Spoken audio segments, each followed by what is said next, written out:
I just wanted to give a huge shout out and say thank you to everyone who is tuning in to this live from the East Coast. I saw Danielle, just wanted to really shout out. I know this is late for you. And Kyle from Win the House You Love. Thank you guys so much. I really appreciate all of your guys' support. So today is a super special day, obviously because we're having a live, but more importantly because this is my husband, Skylar, and today is our 9-year wedding anniversary, and he's so supportive. He's still letting me have this live tonight. Yeah, absolutely. Sammy, you've been replaced, and I'm never giving this seat up. Okay, we will see. Yeah. Sammy's a fan favorite, I know. Yes. Big shoes to fill. So we are going to get started by answering a couple of questions. I'm going to see if my husband can answer any of these just because we've now been together 11 years and he's listened to hundreds of mortgage conversations. So I'm curious to see if you actually know any of the answers to these. I wonder if I could take the test.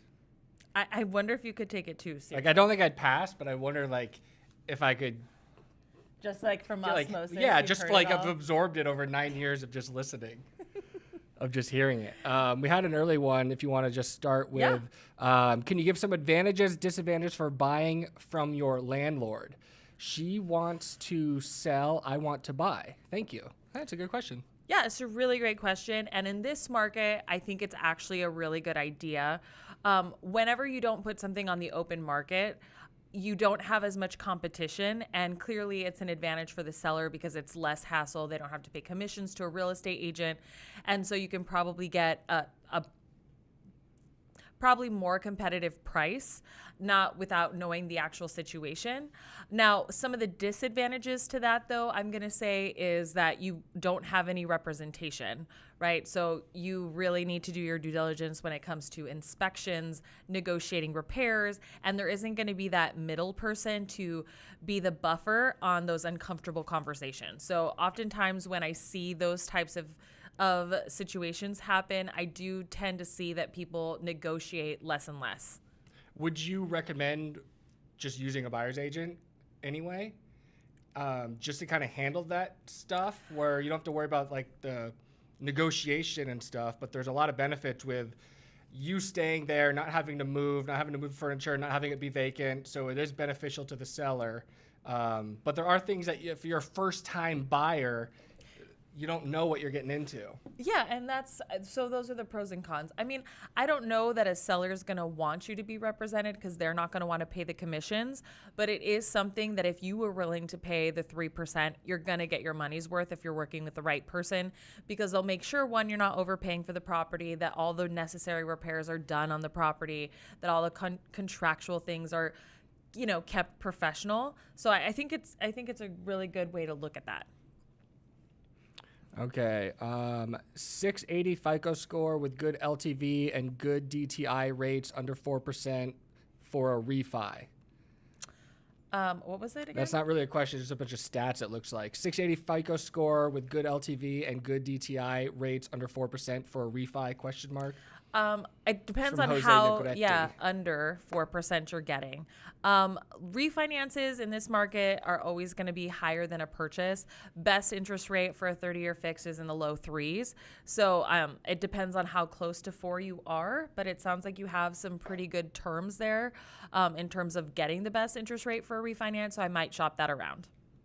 Is that Tanix Ross just subscribed? Thank you. I have a hard time reading that name perfectly. Yay! Thank you for the subscription. I really appreciate you guys. So this is a question. I mean, you get calls anytime there's something in the news about like interest rates dropping. So I think people just personally don't ever want to have a higher interest rate than they could possibly get. So they always want to refinance with you.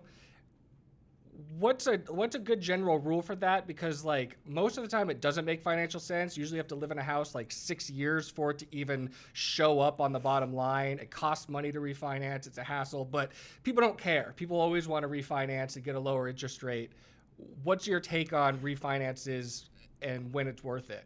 Yeah, so My rule of thumb is that you have to save at least 1% and $200 and be in the property more than 4 years.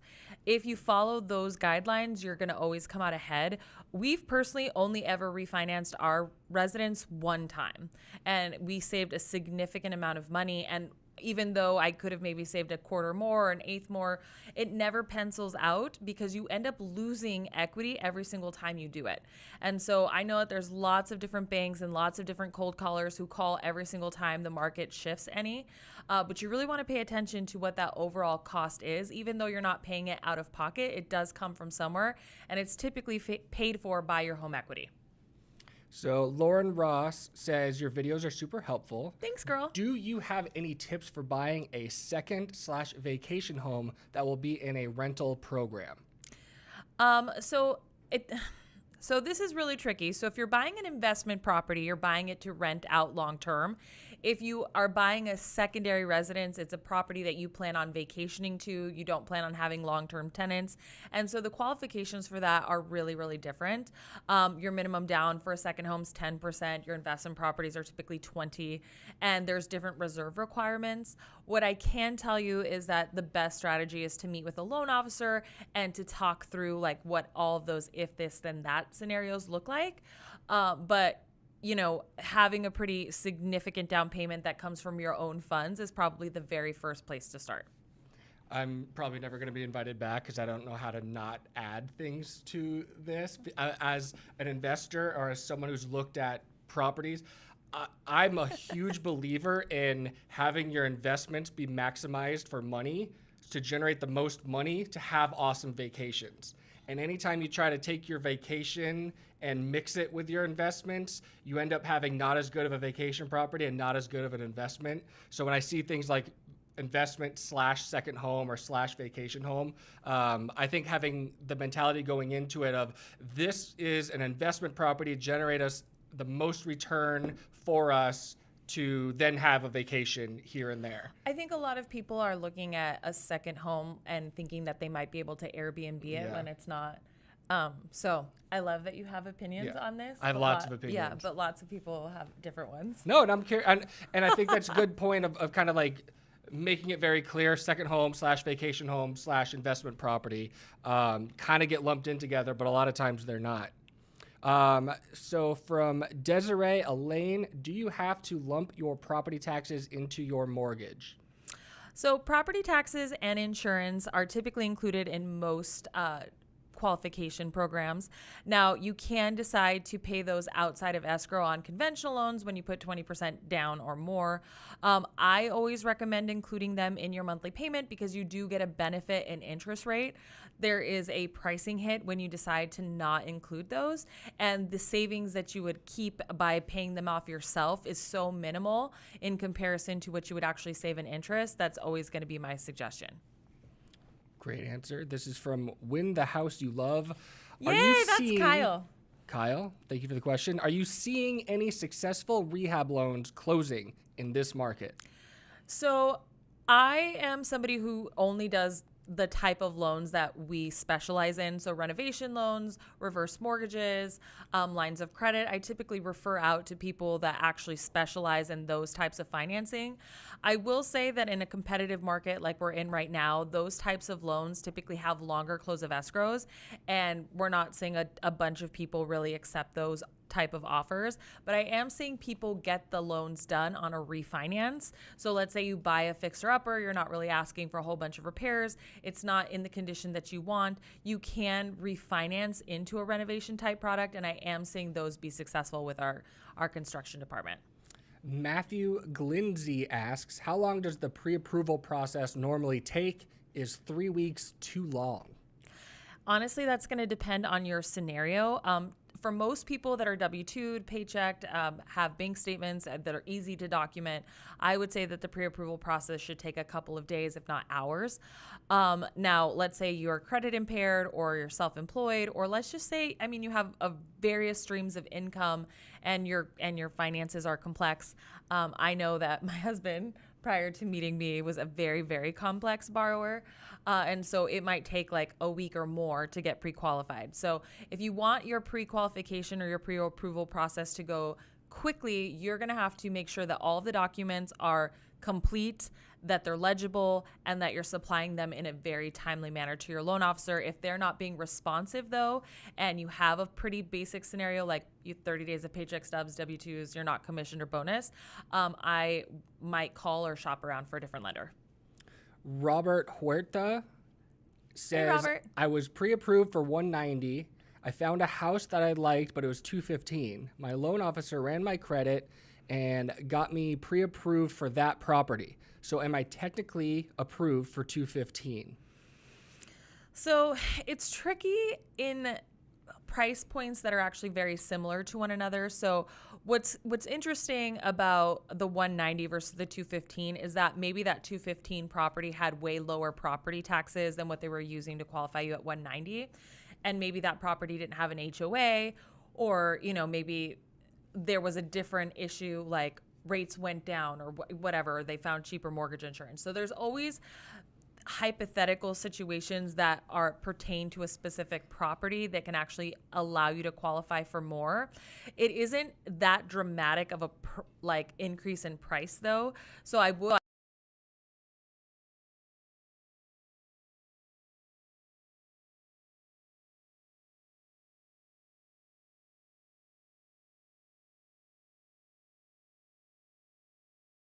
with higher property taxes and HOAs, and maybe they're in a flood zone that actually we won't qualify for, and other ones at a higher price that you will. I hope that made sense.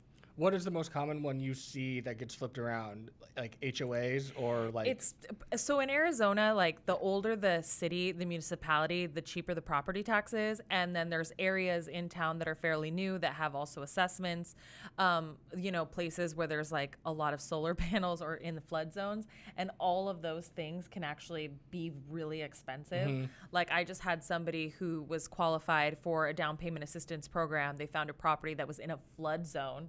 The flood insurance was like $115 a month, and that actually disqualified them.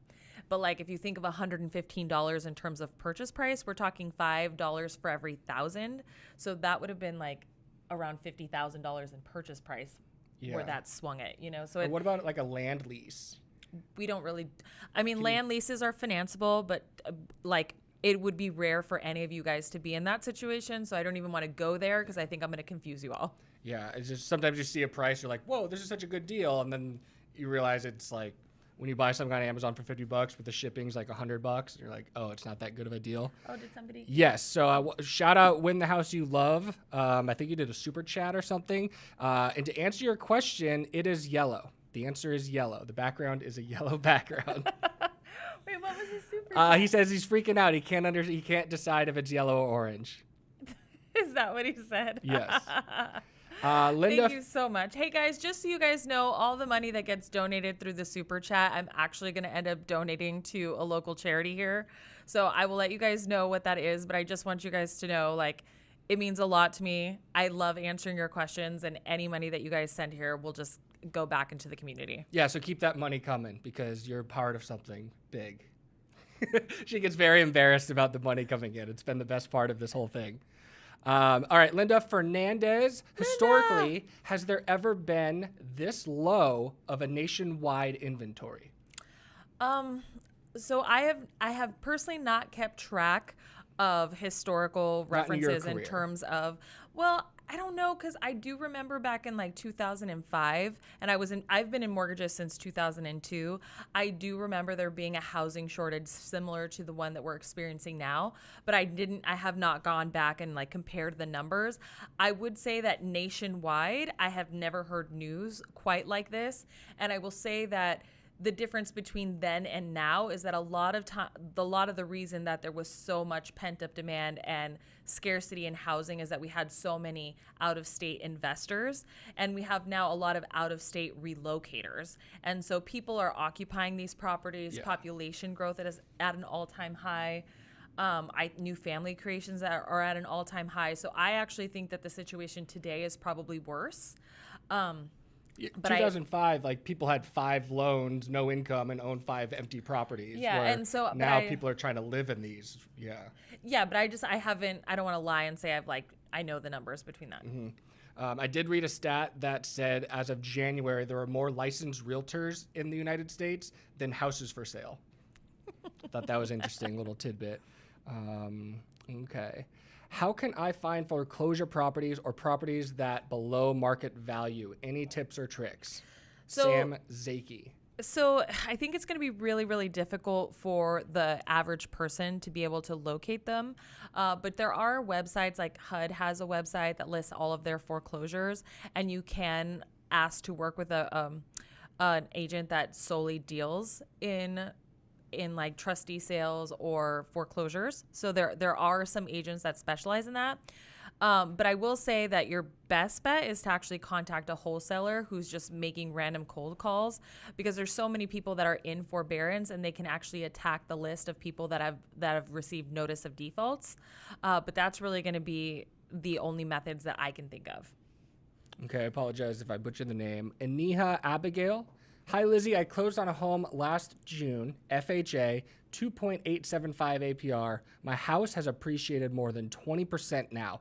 Would you recommend that I refinance out of PMI? I'm estimated to save less than $100 a month.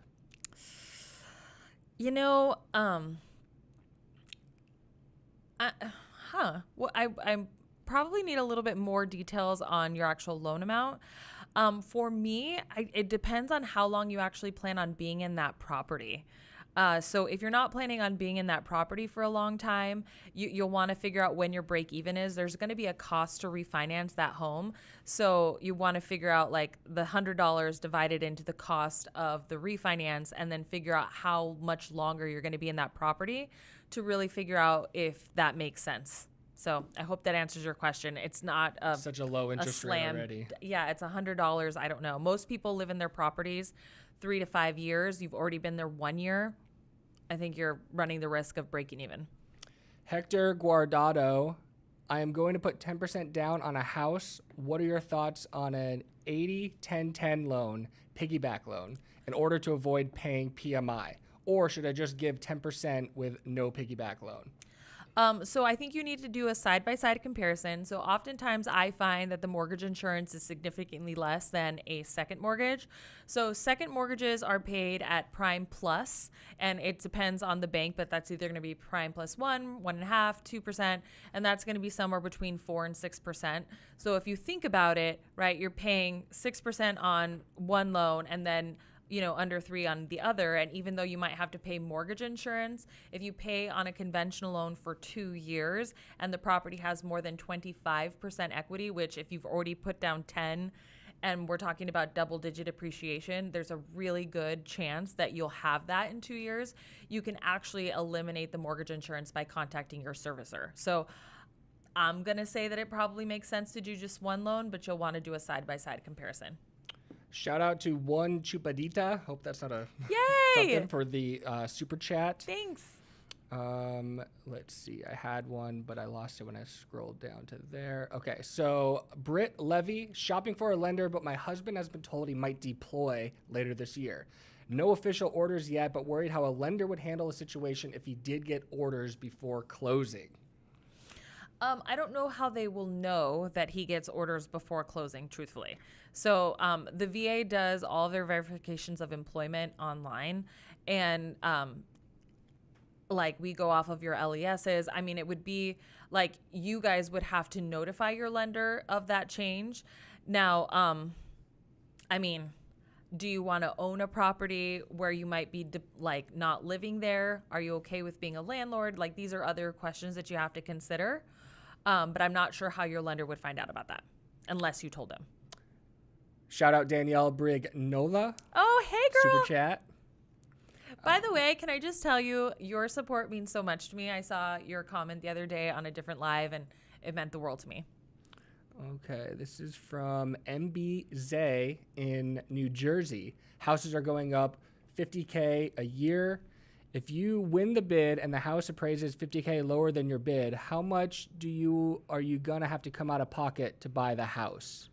It depends on how your contract is written. So if you're waiving a contingencies, like you're saying you're going to buy the property at this purchase price regardless of the appraisal, technically you're going to have to come in with a difference. Now, I will tell you that just because you've agreed to do that doesn't mean you absolutely have to fulfill that. There are contractual penalties for breaking a contract. Like in the state of Arizona, you would lose your earnest money, but it might be cheaper than just paying the $50,000. So you'll want to consider what those are. But there's also things that your agent can do still too. Like if somebody knows that you're going to back out, they can still try and negotiate on your behalf. But it depends on how your contract is written and how the negotiations end up being. But worst case scenario is that $50,000. Andy A asks, do you find that new builds have a problem with appraisals currently? No, I don't. Typically, the builder is really great at controlling all the comparable sales, but I have seen appraisals not meet the value when people really go overboard with the upgrades. And so you'll really want to pay attention to what the other houses are selling for. Are you over improving the property that you're purchasing? And then you really want to make sure that you read your contracts, especially on new builds right now. One of the last contracts I read said that if the cost of supplies and lumber went up more than 10%, the borrower was liable for it. So I was just like, oh my goodness. So I know that didn't totally answer your question on appraisals. No, I don't think that they have problems, but you definitely want to read your new build contracts right now. Yeah. Also, why it's important to go with an agent. I often hear that there's no value in bringing your own representation, but I literally have never seen anything that crazy before. And they don't tell you that the builder's agent works for the builder, not you. So well, it's and the more contract than helping to bring in your own agent on a new build. And the contract's written to protect the builder. Totally. So yeah, and it's always good to have your own representative. Okay, so Coral, this is a good one because you are this person. Is it bad to change lenders after you lock in rates for reasons like rates drop considerably and or if you're unhappy with the lender, unresponsive or not transparent? Oh no, okay. Well, first and foremost about interest rates. If interest rates drop considerably after your rate, I will tell you that most lenders have a float down policy. And so you should definitely speak to your lender before just moving your entire file. One, because it's a respectful thing to do to somebody that you're working with. Now, if the person is being unresponsive and they're not being transparent, this is a huge financial decision that you're taking for you and your family. And you got to get the best advice and the best process possible because this is a 30-year commitment. So if they're not going to be responsive, they're not going to hold up their end of their fiduciary duty to you, I would say change the loan officer. Hugo Moran, going to buy a house in the next month. I locked in my rate at 3.1%. Do you think that's a good rate? I think that you are locking in at the bottom of the market for today. So yes. I think it's a great rate. Hugo Moran, also looking to buy a second home in the near future. Can I use my primary residence as my rental? And how difficult would that qualification process be with a lender? 2 years. So in general, every time you buy a property, you refinance it, you sign a deed of trust, you're agreeing to live in the property for a minimum of 1 year. Now, there's also capital gains taxes that you might want to consider, which is why my husband was saying 2 years. So you'll 3 out of the last 5. You have to live there 2 out of the last 5. Yeah. Okay. But it's essentially you have to occupy for 2 years, and then you'll have to sell that property within 5 years to not pay capital gains taxes. That was a lot of TMI for them. But I will say that it is a fairly easy process. It's just like qualifying for your own property. The only difference is that if you get a rental lease on the property that you're vacating, you might only be able to offset that payment versus use any of it for income to help you qualify for more of a house. So yeah, and that's a tricky thing. Like, in theory, buying a house as a primary residence using your primary mortgage, not month over month, but if you're living there for 2-3 years and then getting a new primary mortgage on a new house, turning your current one into a rental is very smart, but also gets difficult with you can't really use what you were saying. You can't use your current property for rent until you've moved out of it and it's become rent. So it's hard to kind of use that on the loan. No, you can. You can rent the property out in let's say you're deoccupying it in April, right? And you have a lease that starts May 1st, right? That still counts in certain loan scenarios. It's just that they've changed the way that you can utilize it for income. So it used to be that if like you had, like right now it's a crazy rental market, and so you're getting crazy amounts of rents, you can't use any of it for actual income. It can only offset the payment. So it cancels out debt, just doesn't cancel out debt and add income. Emmett Underwood. Emmett, oh my goodness. Thanks to you, Lizzie. We got our first house last month. And thank you for the cross-country dropped-off delicious cupcakes because of my birthday.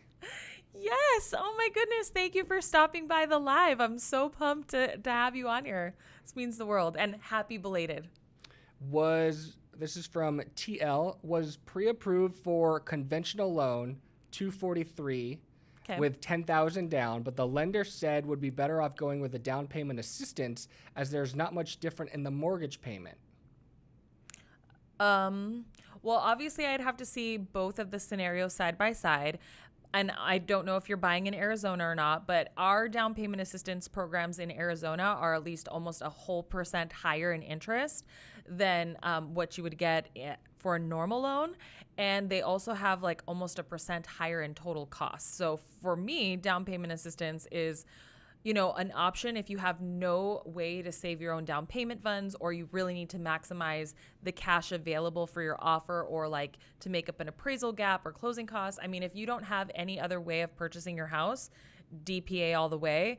But if you can, just realize that money is not for free. And I'm really interested in why they gave that advice. They must not be in Arizona. I don't know. Yeah. I just don't see that being accurate here. Sam Zaki, are people that buy now smart, or are they going to be underwater in the future? You know, it really just depends on when in the future you're talking about. So one of the most frustrating things, and we're not going to fight on air because we love each other and today is our anniversary, but one of the most annoying... We fight off air. One of the most annoying things that has ever happened to me is I bought a property in 2006 at the height of the market. And then we got married, and the property had not come back yet. And it was like this pain point in our marriage, to the point where like I sold the property and took a huge loss. And it's like really bothered me. Obviously, if you're a fan of my channel, I mention it in lots of videos. But if I had kept that property for today, which is less than 20 years, that property would literally have doubled in freaking value. It is so annoying that we sold it. And I will tell you that if you keep real estate for a long time, like 10, 20 years, you will be fine. If you're going to own a property for like a year, 2 years, 3 years, I mean, it's risky. I mean, I don't have a crystal ball. I don't know what will, be the reason for a housing crash, but I can say real estate's a really great long-term investment. Yes. And houses over condos over townhomes, where there's those fees that come into place, which is the reason that took longer to come back, was because it was a townhome versus houses that if you bought at the top of the market, the median average within 10 years was already surpassed that median price. And there's people that were like, I'm never going to buy a house again. Had they held on to it, they would have been in a great position if they were able to. Real estate's a very interesting investment, and I'll make these notes so we can fight once the live goes off. Okay, we need more questions. Let's see. Wait, did we refresh our screen? Yeah. I don't want to make that same mistake from last time. Yeah, that's a Sammy mistake. Yeah, we won't be doing that. Sammy. Angel Q. Okay. Yeah, where's Sammy? She should be tuning into the live. Well, I have like a bunch of questions that were emailed to me too, so. Okay, if you want to, we've still got some. Okay. I'm currently active duty military. This is from Angel Q. Thank you for your service. Can I use my VA loan to buy a home, rent it out while I am on active duty, and then move in once I'm done with my deployment? So unless you're married and your children and your wife are going to be able to occupy for you, you cannot use your VA eligibility if you're not occupying it. So maybe for like a future house, let's say you buy it, occupy it, and then decide to rent it later, that might work. But for just buying it as a rental, it unfortunately will not. Danielle Brignola is encouraging us to fight, so we might have to create a separate live stream and use those funds for something else. You guys, we barely made it to 9 years today. Yeah. And like last night, Lizzie says, 9 years tomorrow. Can you believe it? I was like, let's not count the eggs before they hatch. It's been mostly 8 great years. Let's take it easy. Mostly 8 great years. Oh no. Dusteve003. Hi, Lizzie. I'm looking to refinance at a 15-year fixed and getting rates between 2.5 and 2.875%. Wow. Should the APR be the same for these different interest rates, or should they vary by interest rate? They should vary by interest rate, but I would be interested if they were similar. If one of the loans was actually charging, like the 2.5 was charging discount points. So, Chris Carrillo, happy anniversary. Love you guys. Chris, thank you so much for you guys. We love you too. I love it when people I like know and talk to join these lives. Good question from Sam Zaki again. Thanks for all the questions. Is paying with cash in the current conditions still king, or does it not matter? Oh God, it makes your offers like 4 times more valuable. So if you can pay cash, pay cash. There's actually something called delayed financing that you guys might be interested in, those of you who have cash to buy a house. So it does still count as a cash out refinance, but what's awesome about it is that you can pay cash now, finance later, and under the right circumstances, you can actually like borrow 100% of your purchase price if it's 75% of the appraised value. So it depends on this is probably not the right market to get 100%, but we were doing that a lot like a couple of years ago, but it is an awesome option for you cash payers. As someone who's sold like hundreds of houses, the thing with cash is mostly just speed of sale and not having something go wrong. In a market like this, it's so unique because like every month the prices just go up. But in scary markets, like cash is awesome because of just speed to close. Even if you're well qualified as a seller, you're just like, well, it could take 30 days. It could have delays. It could have things go wrong. Something could come up. Cash for speed of transition is always helpful. But that's cool to know that you can do those types of refinance, cash or the delayed financing. I didn't know about that. Jen Delaney. Oh, so Jen Delaney from, I don't know, it looks like an Instagram account maybe, asks, I need to know if I'm disqualified from getting a home if I have one late payment from a credit card in December. So typically 1 30-day late is not going to disqualify you for your loan unless you're qualifying for a jumbo loan. So you can have one missed payment, guys. They'll probably ask you for an explanation for it. But I mean, you're going to be fine. It hurts your credit, which sucks, but you'll be fine. What are the success and like, do you encourage her to try to like get that removed? Like how hard is that process to do? Or is that just kind of like a shot in the dark? Yeah, if you guys were actually late on your credit, it's very difficult to get those things removed. It used to be a lot easier when we first started dating. Skylar had a late payment on a Best Buy credit card. And I was like, oh my God, we cannot get married if you have bad credit. So I took care of that. What was my credit now? I don't know. It's higher than mine. Yeah.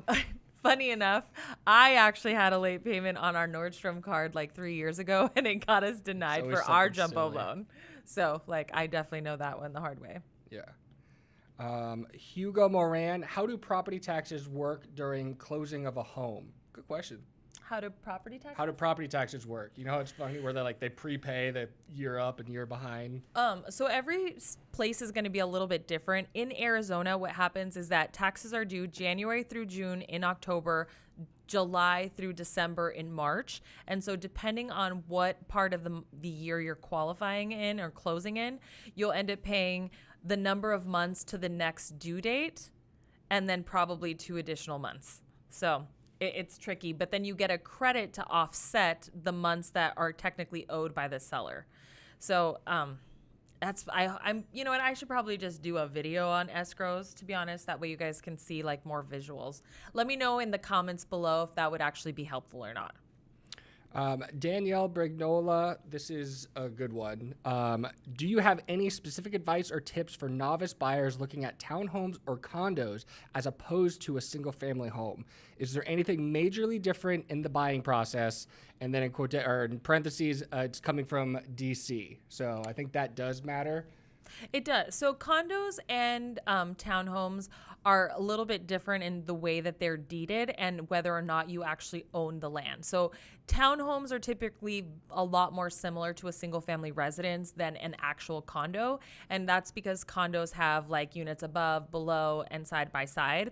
Now, that's in the building styles. Some townhome style homes are actually also considered condos because of the way that they're recorded.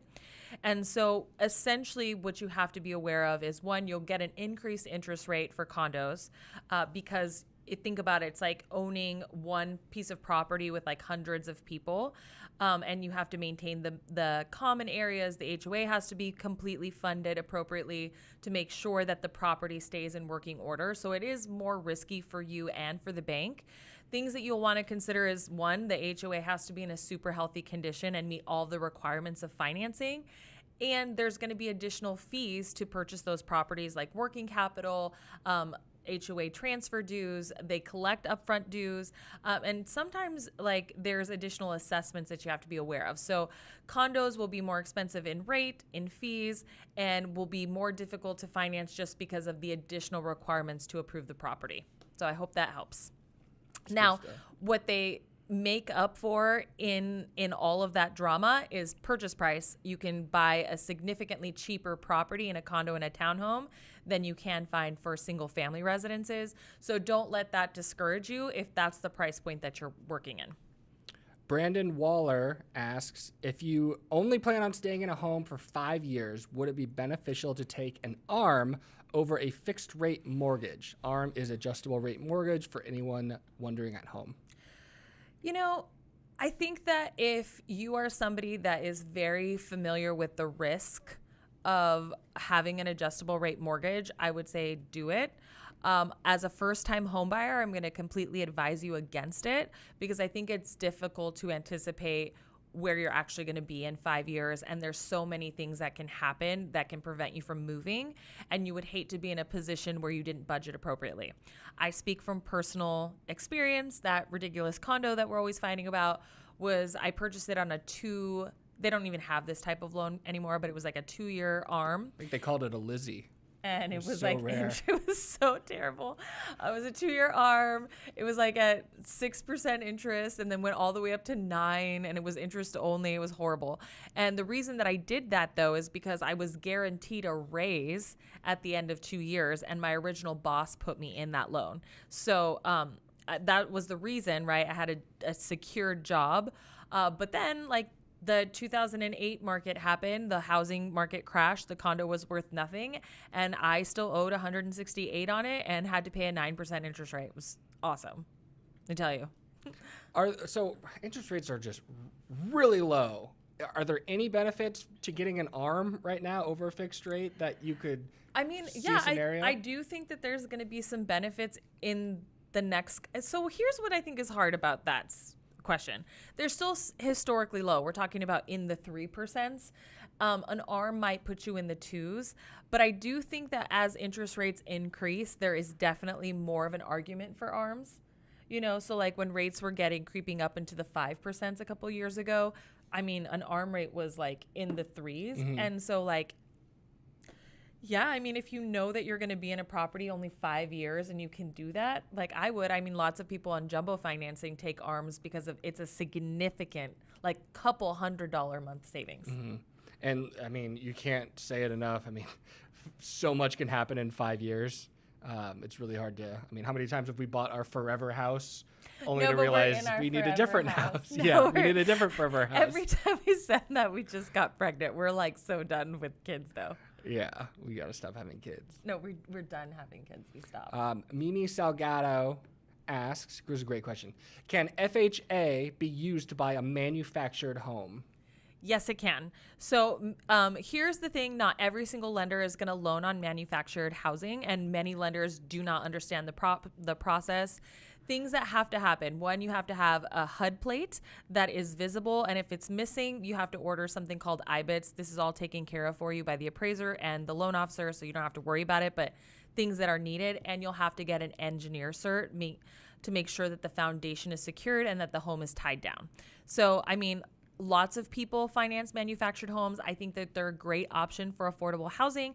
And guys, like manufactured homes, I mean, have gotten a terrible rap, I think, because of what they once were, but they are so nice nowadays. Yeah, I agree. I think the stigma of them is like 20 years behind. Because I think the future is like manufactured homes. Or the 3D printed houses. Yeah. Yeah, it's really cool stuff. Aaron Ford. Hey, Happy Aaron. anniversary, you guys. Thank you. My FICO score ranges between 680 and 705, but my mortgage FICO scores are around 650 to 665. Any suggestions on how to raise those? Yes. So just so you guys know, he's bringing up a super valid point and question that I get all of the time. So essentially what happens is when you go and you pull your FICO score online, that's just what they're calling it. They're really running a plus score model. We run Fair Isaac score models. And so that's why you're going to see a discrepancy on credit points. I personally believe that Credit Karma is the closest to what we pull, just so you guys know. Big things that are going to make a difference in your credit score are how many lines of credit you actually have and how long they are. If you have maxed out balances, you'll want to pay them down to 30% of the credit limit. And if you have any recent late payments or collections, I would reach out to those creditors and see if you can do what's called a pay for deletion. It is harder to do nowadays, but it is worth it if you can get it done. But those are going to be the big things that you can do to bring up your score. Now, let's say you don't have enough credit, and let's say you had like a 30-day late in December, you'll want to open up a new secured credit account and then keep it open for at least 6 months, not exceeding the 30% limit. It's Daniel asks, Hey, Daniel. do HOA fees impact your buying power? They do. They're counted in your debt to income ratio, and so you'll want to talk to your loan officer about how that impacts your qualification. We've got soccer legacy question closing in quotations on the 7th, but my lender is having me get together with him on Friday so I can sign final loan docs, including title docs. Are those the closing docs? Will I need to sign more on closing day? So typically you'll sign the actual closing docs with a closing agent, either with the title company or an attorney. It's rare that would be the loan officer. They might be talking about having you sign the closing disclosure statement, but they could be talking about the documents. You'll want to make sure that you really, talk to him or her about that and find out what exactly you're signing off on. But also depends on what know. state you're in. Yeah, but it might be a little bit different. No, they don't sign with the loan. Like, Not I with can't the loan notarize officer, yeah. documents, But they could be maybe doing it like signing docs at their office. Well, that's why I said a closing agent. I don't know. You'll have to make sure. Cool. Okay, I think we're caught up on these questions. If anyone has any more, drop them now. But I know you've got some emailed to you. I did. So I always ask on all of my social media platforms what people want to see in terms of the video. So if you are asking questions somewhere on her social channels, they do get to her. So it's good to understand that. No, it's important. It's just let people know that like you can ask these questions anytime throughout the week. Yeah, and it's important for me for you guys to have all of this information. All right, so this says, how far out do you have to be from a late payment and derogatory accounts in order to get approved for mortgage? So this was kind of asked earlier on like a late payment within like 90 days, but it depends on how many late payments you actually have. So let's say you've had like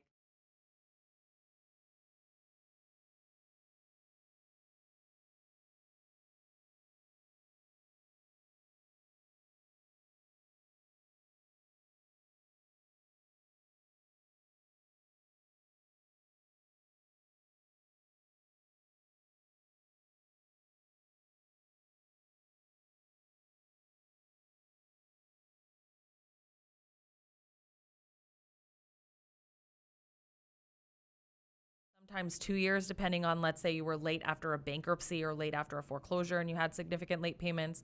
Underwriters really want to see like a minimum of 12 months, but really like to see 24 months of like great payment history.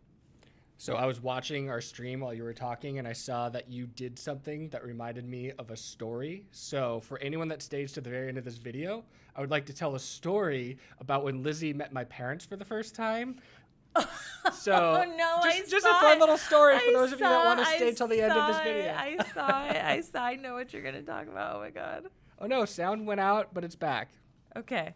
Oh, you guys, my favorite part of these things, well, it's not my favorite because obviously the audio doesn't work or something messes up with the live, but we always find out like way after the fact, and then we'll mention it, and then Zeke, our engineer behind, like rolls his eyes. Yeah, by and the he's time like, we've seen it, he's like, it's "I already been fixed fixed. it." Yeah. Yeah. Okay, so Is it Rico, audio?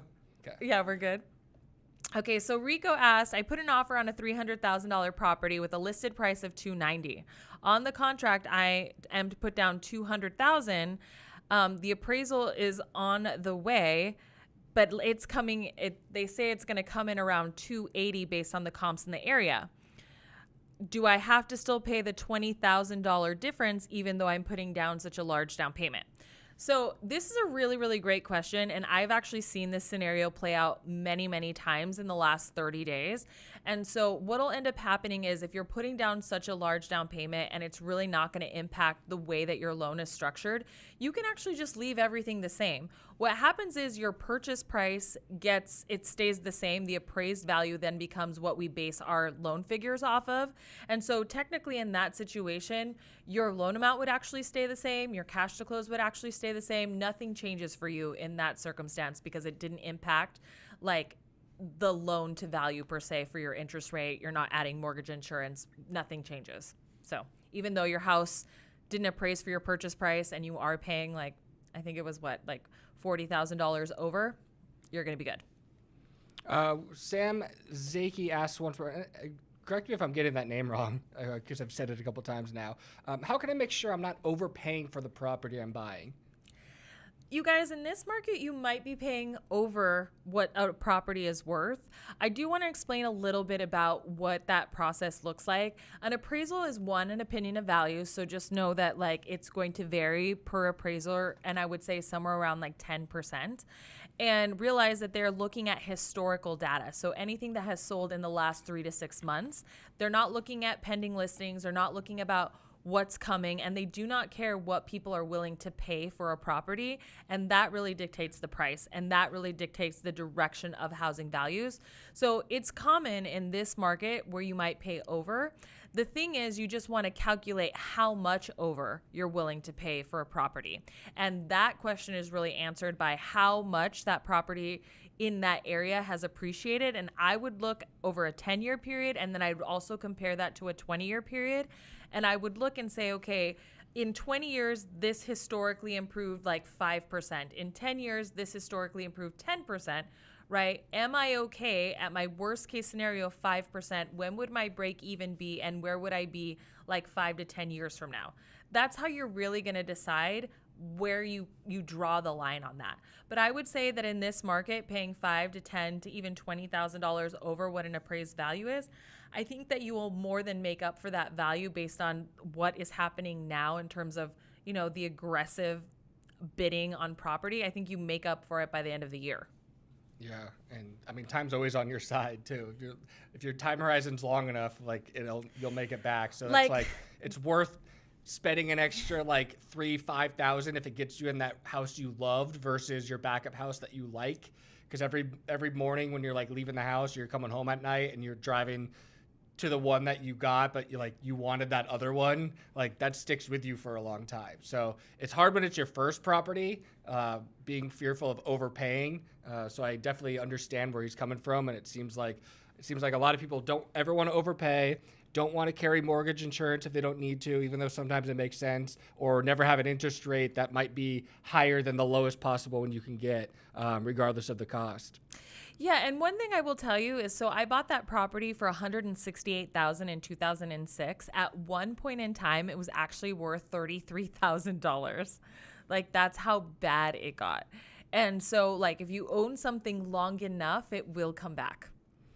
And when you take that loss, you can carry that forward for 10 years against other gains. So sometimes it's like, once you get to the point where you have a lot of different investments going on, taking a loss isn't the worst thing. And the sunk cost fallacy of, well, I'm already in so deep, I got to see it through. That's what gets a lot of people in trouble. I know. But again, we're not going to fight about this anymore. So that's how we feel about that. Let's see. Nella P1. Okay. How does grant money at the closing table work? I'm getting a $4,000 grant at closing, and I'm wondering if it's just applied or if I'm supposed to get a check to bring before I go to it. Thanks. So typically grant funds, down payment assistance funds, bond funds, they all get wired directly to the title company. I have never seen it where funds actually get deposited into a borrower's account. So I would be weary of that. But I also would ask your lender what that process looks like and when to anticipate it, because I have seen a lot of closings delayed when people don't synchronize the closing information. So along those lines, Orlando asks, how are seller concessions handled during closing? Is it part of the closing disclosure? Cashier's check under the table? ? Okay, guys, so nothing can be under the table. So there's that. It honestly is just a cost credit to offset costs. So you'll see it on your closing disclosure. If you don't see it on there, you should ask the lender and ask them why it's not referenced. Oftentimes I see when things aren't referenced, it's because we haven't received an addendum, or maybe there were repairs that were negotiated and we weren't included in those conversations. So always err on the side of communicating with your loan officer.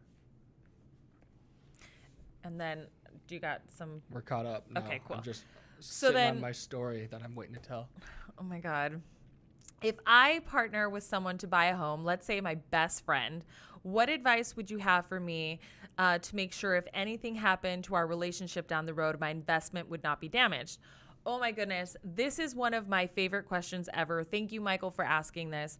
I don't get to give this advice nearly enough, but there is something called a cohabitation agreement that you can get. And basically what it does is it basically says, this is the operating agreement for this property. This is what percentage of ownership each one of us has. This is our agreement to maintain the property. This is the if this then that scenario in case we no longer want to be partners.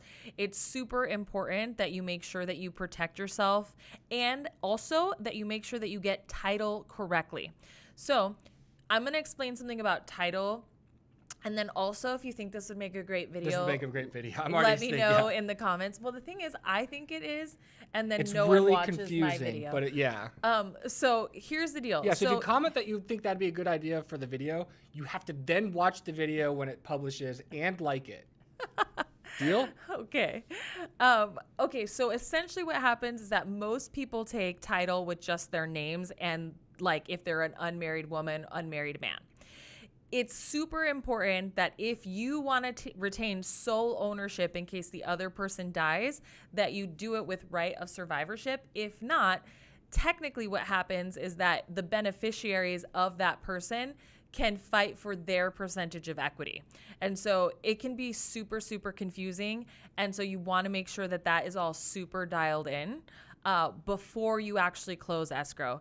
I literally just helped somebody refinance their house, and unfortunately her husband passed, and they were married, and that his portion of equity had to freaking go to probate.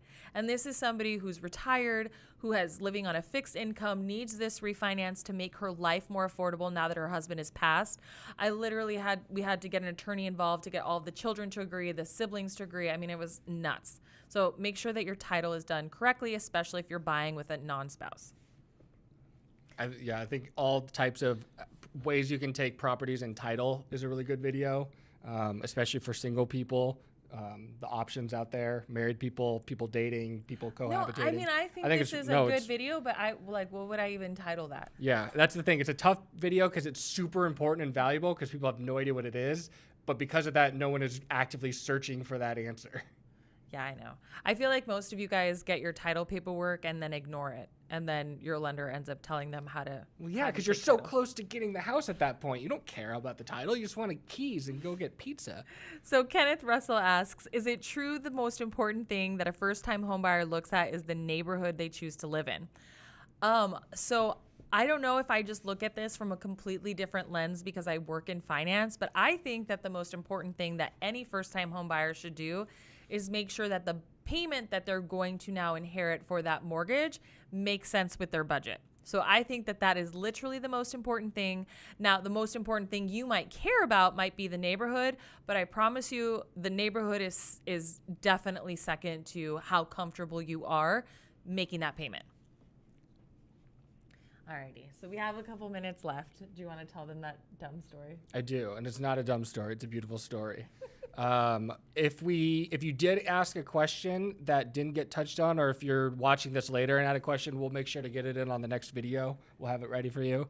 But Lizy and I were dating, and we'd been dating for a while to the point where my parents definitely wanted to meet you. And it was a coincidental thing where we were in New York City, and my parents happened to be in New York City. So maybe we were there for a week, and they were coming in a couple days right before we were leaving. So we had a time where our trips overlapped. So they said, come meet us for dinner. We want to meet Lizy. So Lizy and I had been walking around the city, but I mean, of course, you know Lizy. She's been working her face off for 20 years. Not much has changed.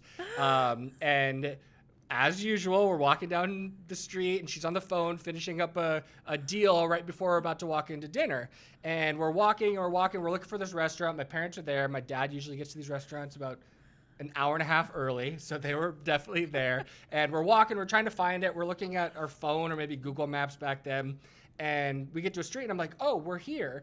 Lizy keeps walking, so I grab Lizy. I said, hey, we're here. We got to go in. And she's on the phone. She just gives me one of these. She's like, 1 second, I'll be right back. So it's like, okay, like whatever, we don't really see it. Little did we know that this was occurring right in front of the glass where my parents were sitting, seeing us, like waving like this. So their first interaction with my future wife, who they'd never met, was her giving me one of these. And me just taking, so it was just walking into that. My dad, of course, thought it was hilarious, loved her right away. She's a businesswoman, that's great, you're gonna be awesome. And Lizy is apparently still embarrassed about it 11 years later. It was so bad. So I was like on the phone, and I'm like, really, like, just stop talking. And it was this gigantic window.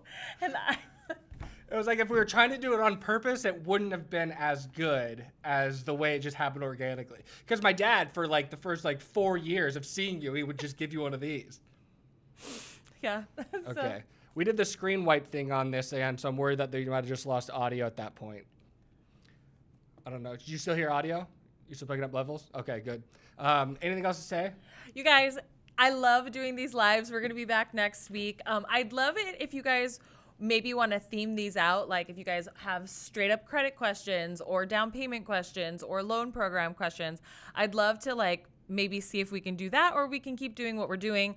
I will also have the charity donation for who we're going to be donating all of those super chat funds to. So appreciate you guys. Hope you guys got all your questions answered, and please tune in to another live next Wednesday. And I also dropped a video yesterday on down payment strategies. Would love it if you check that out too. Hi, Sammy. We'll see you next time. Bye, guys. Bye.